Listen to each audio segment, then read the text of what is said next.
no longer mourn for me when I am dead, then you shall hear the surly sullen bell give warning to the world that I am fled from this vile world, with vilest worms to dwell.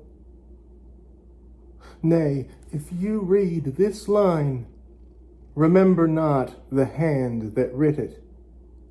For I love you so that I in your sweet thoughts would be forgot, if thinking on me then should make you woe.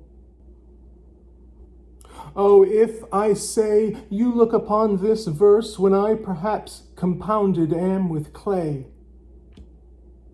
do not so much as my poor name rehearse, but let your love, even with my life, decay. Lest the wise world should look into your moan and mock you with me after I am gone.